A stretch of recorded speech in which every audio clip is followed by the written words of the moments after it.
everybody and welcome back to my channel. I'm Sophia and today we are going to finish off our piped cushion tutorial. So far we've made our own bias binding, we've made our own piping cord, and now we're going to make it into a cushion. So this is the finished result.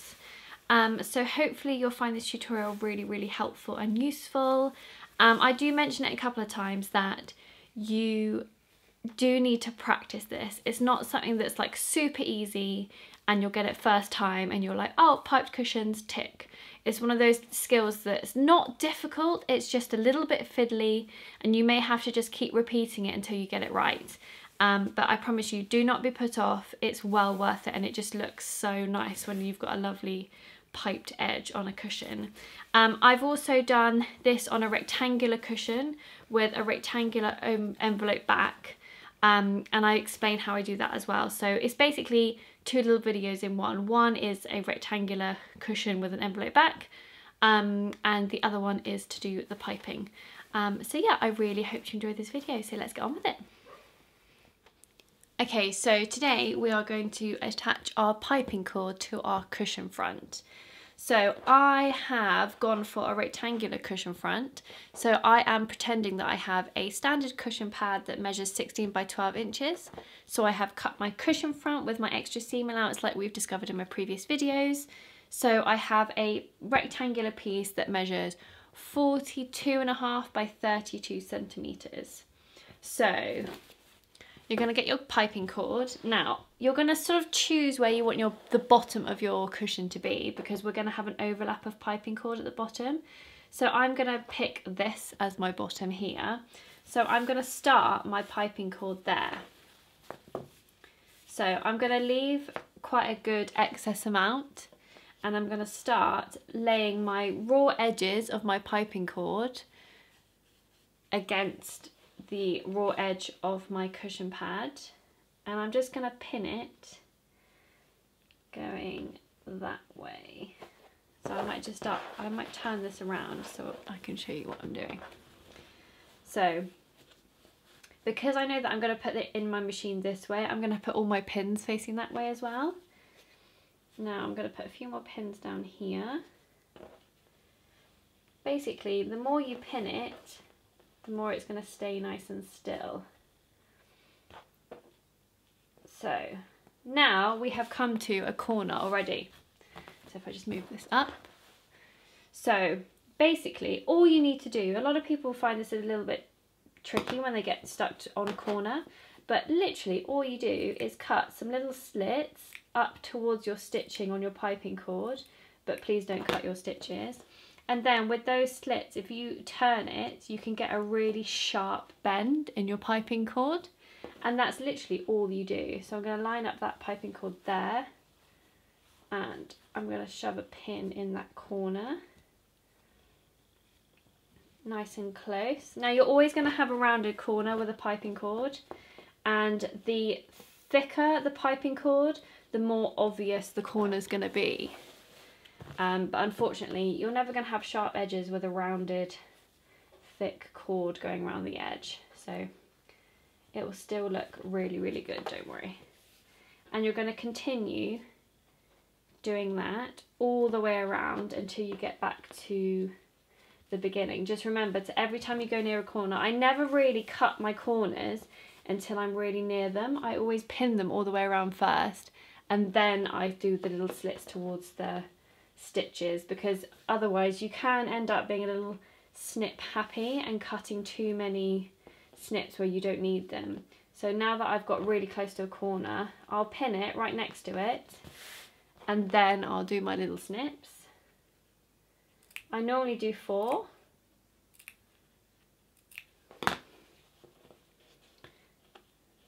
Like so. And then pin again. Right, so we're just going to continue pinning until we get back to the beginning. Okay, so just to show you closely the corners, so I've gone along pinning quite near my stitching, and then the corners I've got my little slits, and then I've sort of bent it round the corner and then shoved a pin right in the corner there to hold it in place before then carrying on straight again. Okay, so now we're at the bottom of our cushion pad again, and I've just trimmed my piping cord so that I have quite a substantial overlap here. So what we are going to do is I'm going to use this end here as my overlap, and I'm going to trim this one down. So I'm going to cut this one to about there so that I have roughly a 5 centimetre overlap of my piping cords. Now on this longer one, I am going to start unpicking the stitching in my piping cord all the way back to that 5 centimetre marker. So I'm just going to snip it a little bit, undo all my stitching to about there. Okay, so what we're going to do is trim our piping cord inside of here. So I'm going to peel that back so that I just see my cord. Now you're going to line them up next to each other, and a lot of people cut this too short. So what I want you to do is find where you think it overlaps and then add a couple of millimeters. So I'm going to cut mine there. So if I put these next to each other, can you see that if I push this straight, now that if I've added a couple of millimeters there, I'll show you close up in a second. But once I've straightened this out, it butts up really, really nicely. So there is my peel back, and I've added a couple of mil of overlap. So when I straighten them out, they're going to sit really butt up against each other. So move those bits out the way. So now that I've got my cord cut, you then want to fold over that excess fabric back over, but you're going to tuck it in about 1 centimetre of overlap just at the end, so that we've got almost like we're hiding all the raw edges. Again, I'll show you closer in a minute. So here's my unpicked bit, and I've just folded in that excess overlap on the edge by about 1 centimetre and a half, and I folded it over. So can you see that now that we've butted up the cord, all I've got is like a nice rounded edge going over, you can't really see. And then we're going to continue pinning that bit closed.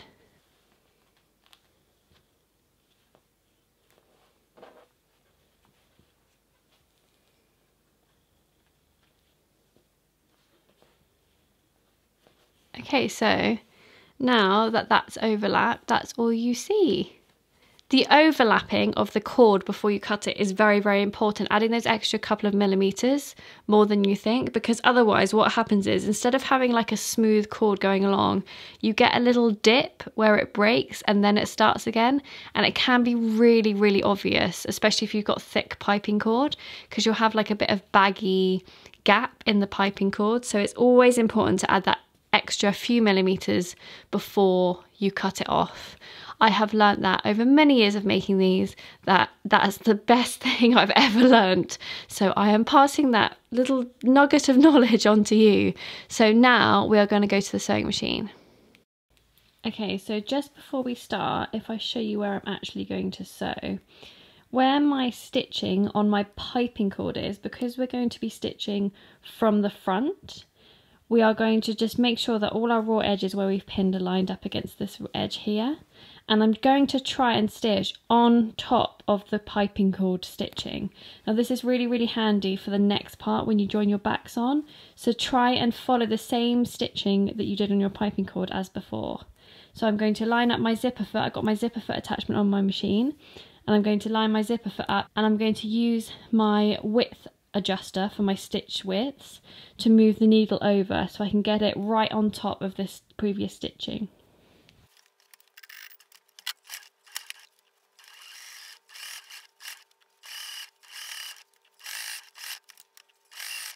So one piece of advice is to, with your left hand, push down on the piping cord so that it flattens it out slightly and you can get your needle against the previous stitch line a lot easier.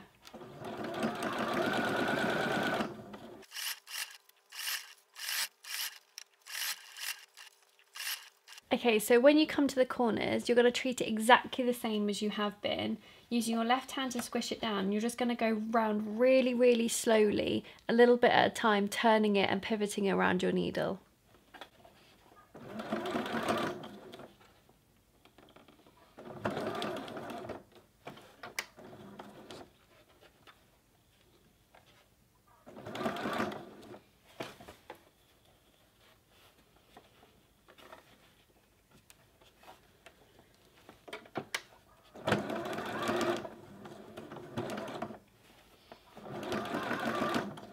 Okay, so I have now gone all the way around the edge with my sewing machine. Again, I have used my contrast thread just to show you where I'm sewing, and I've tried my absolute best to get it on top of my previous stitching. So if we now roll, especially at the corner, don't ever be worried that there's like little bits of wrinkling on the corners, because remember, it's not going to stay inward like this, it's going to be folded outwards. So that's what my corners currently look like. And can you see that where I haven't got my stitching right on top of the previous stitches, there's a few little bits where you can see, especially when it's in contrasting thread, where I haven't gone close enough. Now I'm not too worried about this now, because the next stage of getting the back on this will hide all of those edges. So that's what we've got so far, and it's looking really, really nice. But it is important that you try and get it as much as you can on top of those previous stitches at this point, so that you reduce the likelihood of seeing your stitches from the front when we do the next step. Okay, so for my rectangular back, I am actually going to do an envelope back, just to show you exactly how I do it. I remember there was a comment on how to do a rectangular envelope back cushion, and since I've written that comment, I'm going to redo basically what I said, so that I've made it easier, because with a rectangular cushion pad you can do the split half and half, like we did in our envelope back tutorial. But the problem with that is, if you have a really, really super long rectangle, it's really hard to get half in and then tuck the other half in.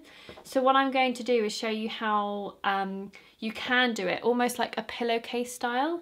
So instead of a half and half piece for my back, I have a much longer piece and then a shorter piece. So the shorter piece is going to go underneath and the longer piece is going to go on top. So essentially what you're going to do is slip the main cushion pad into the long side and then just use the short side to like wrap it over.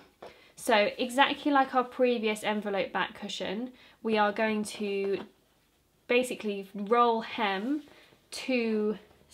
one side of each piece.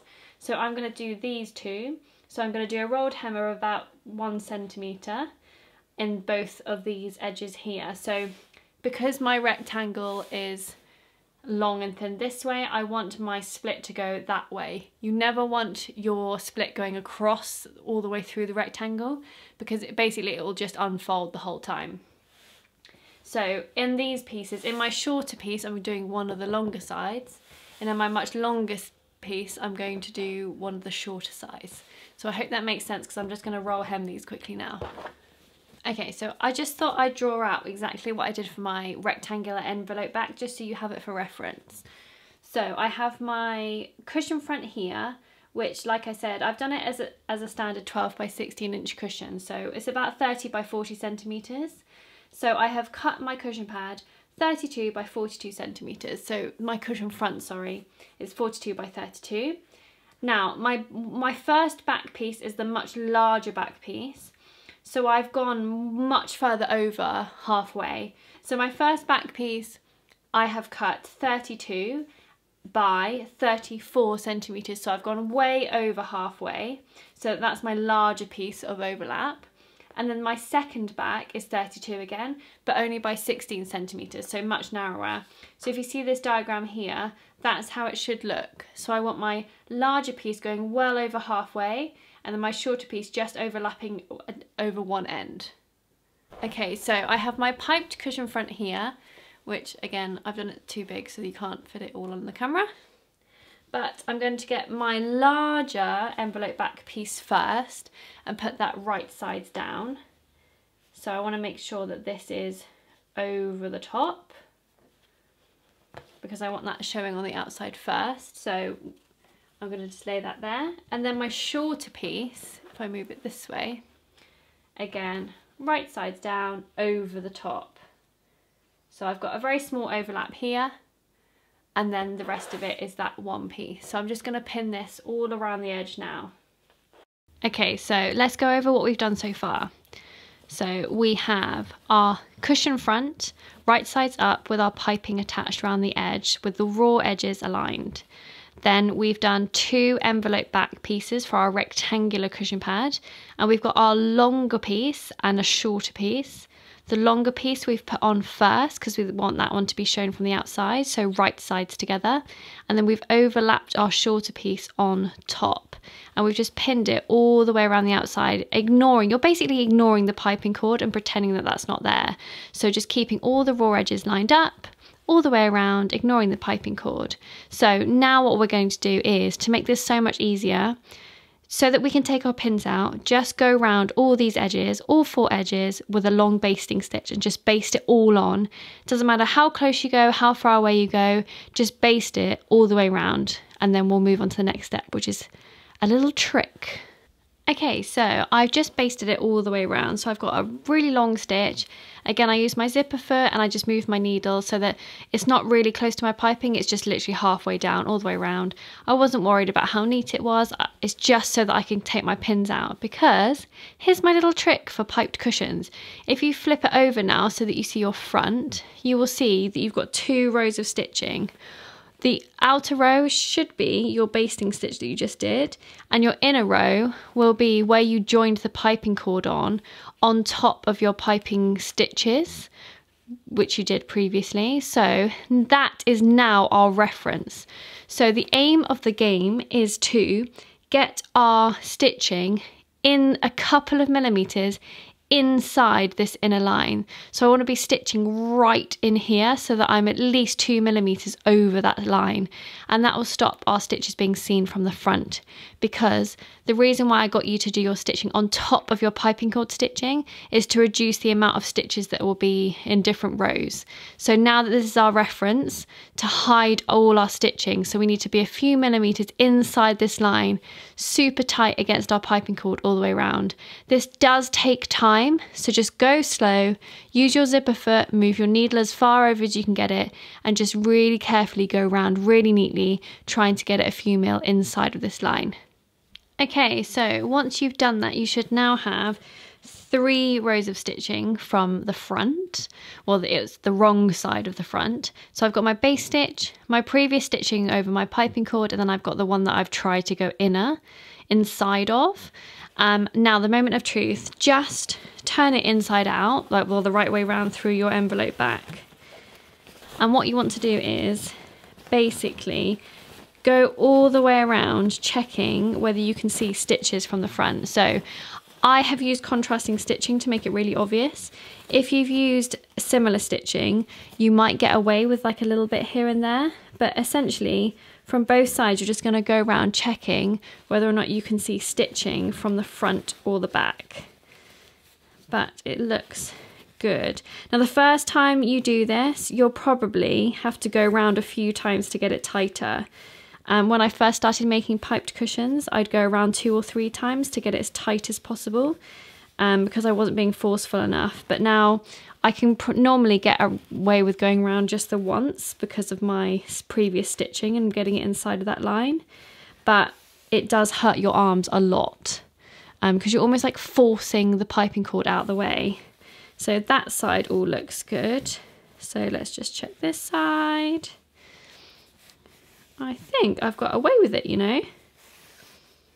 Okay, so if you need to go around again, you're just going to turn it the wrong way around again, and you're just going to go in again. You're just going to go all the way around all 4 sides, trying to get it even further inside of your line. So if you are struggling to get it closer, please do not worry. Practice does make perfect. And the first time I ever made these, oh my god, it was just so strenuous and so stressful. So I promise you, the more you do it, the easier it gets.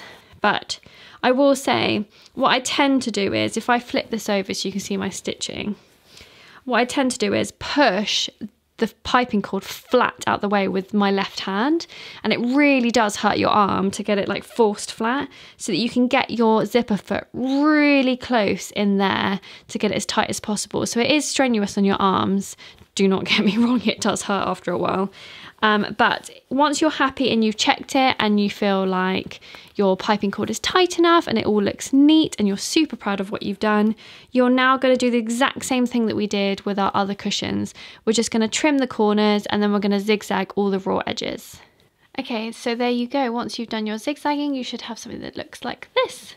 So all we need to do now is turn it the right way around and then insert your cushion pad.